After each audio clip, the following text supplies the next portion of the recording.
Assalamualaikum warahmatullahi wabarakatuh.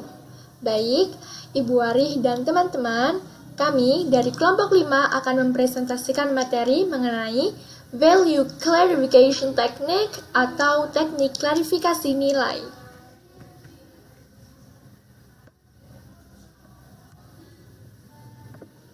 Adapun anggota dari kelompok 5, yaitu saya sendiri, Ausof Iklil Mu'adah, Faras Asma Zahrani, Ilna Maulidia Kamila, Renita Eka Pertiwi, dan Reza Artamevia. Baik, saya Faras Asma Zahrani. Di sini saya akan menjelaskan tentang pengertian Value Clarification Technique, bisa disingkat VCT atau teknik klarifikasi nilai.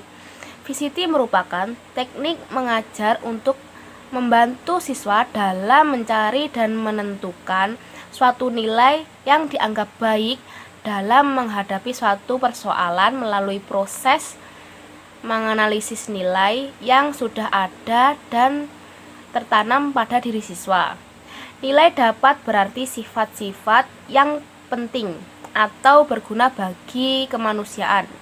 Nilai tersebut ada pada setiap manusia dan terbagi menjadi dua kelompok, yaitu nilai nurani dan nilai memberi.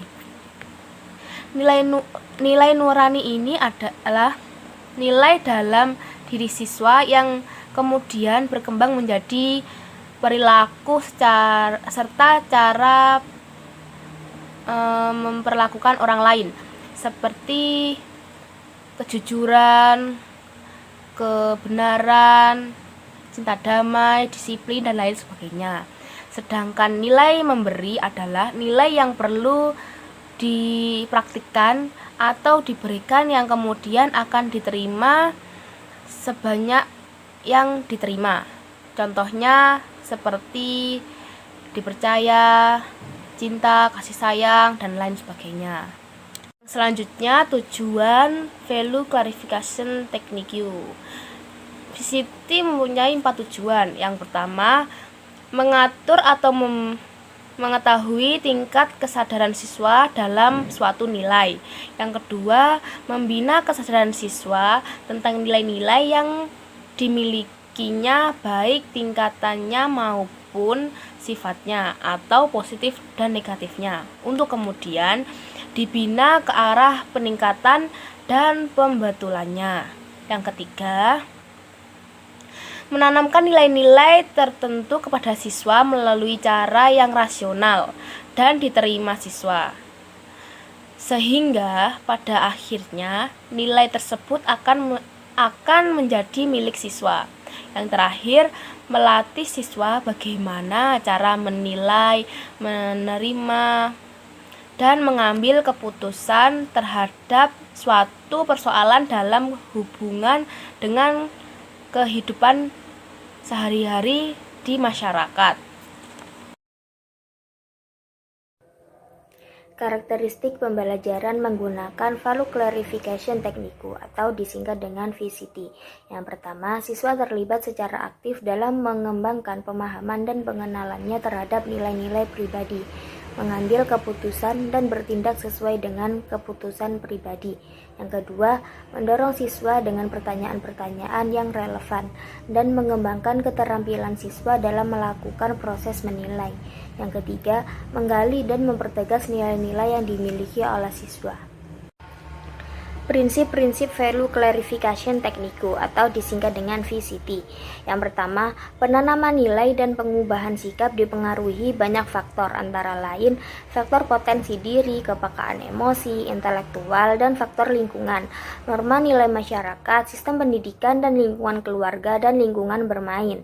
Yang kedua, sikap dan perubahan sikap dipengaruhi oleh stimulus yang diterima siswa dan kekuatan nilai yang telah tertanam atau dimiliki pada diri siswa.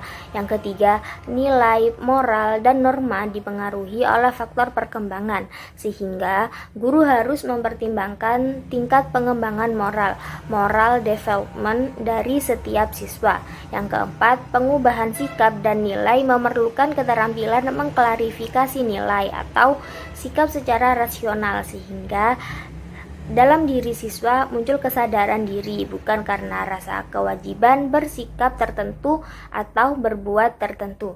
Dan yang kelima, pengubahan nilai memerlukan keterbukaan.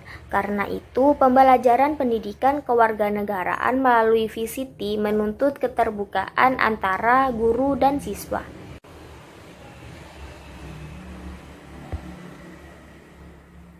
Komponen-komponen Value Clarification Technique atau VCT.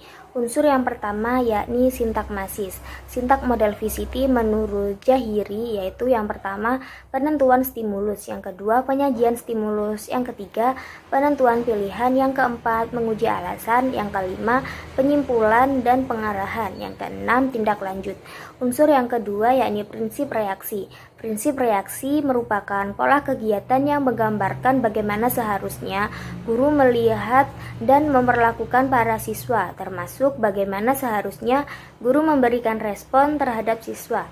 Unsur yang ketiga, sistem sosial. Sistem sosial merupakan pola hubungan guru dengan siswa pada saat terjadinya proses pembelajaran atau situasi dan suasana norma yang berlaku dalam penggunaan metode pembelajaran tertentu.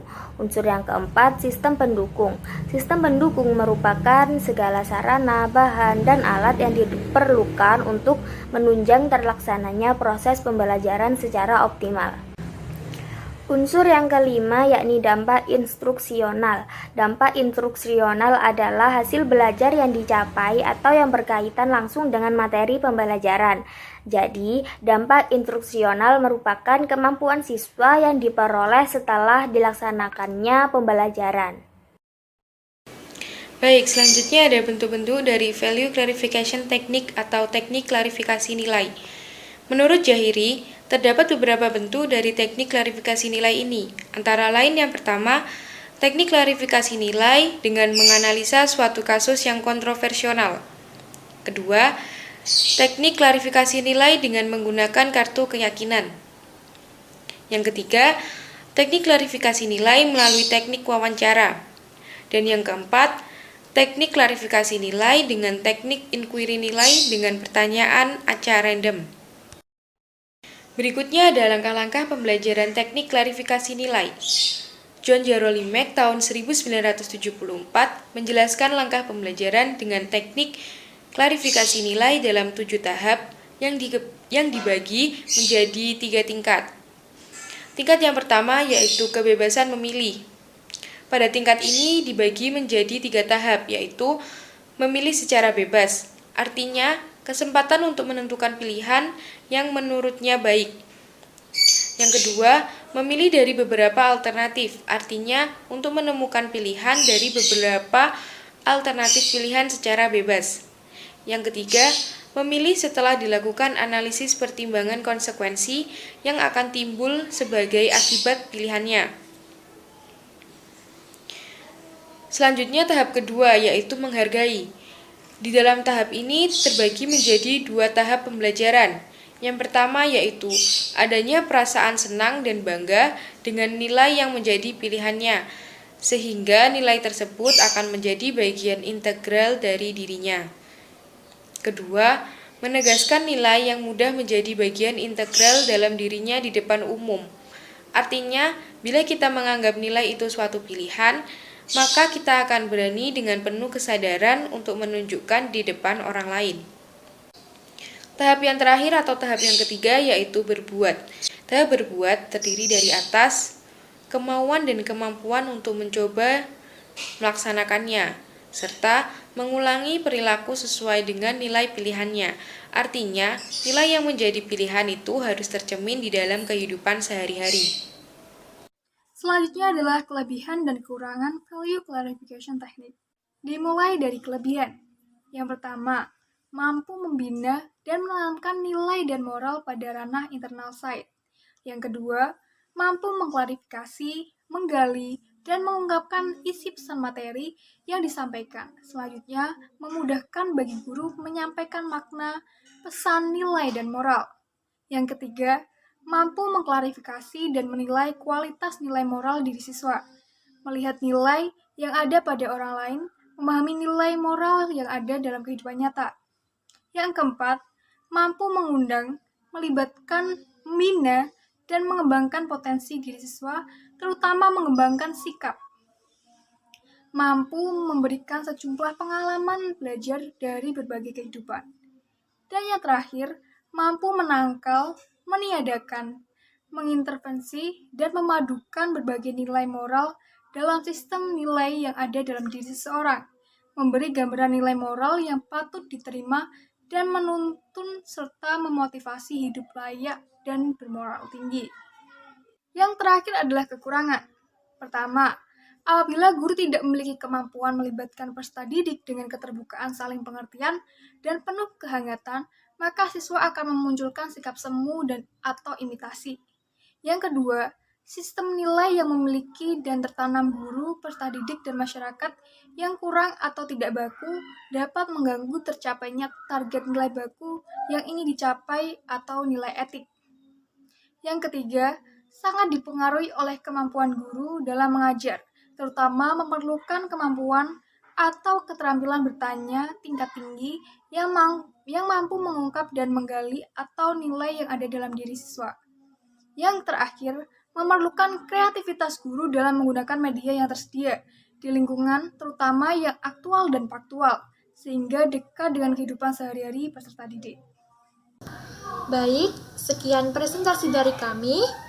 Apabila ada kekurangan atau kesalahan, kami memohon maaf. Dan apabila masih ada materi yang kurang difahami atau kurang jelas, kami mempersilahkan teman-teman untuk bertanya. Terima kasih. Wassalamualaikum warahmatullahi wabarakatuh.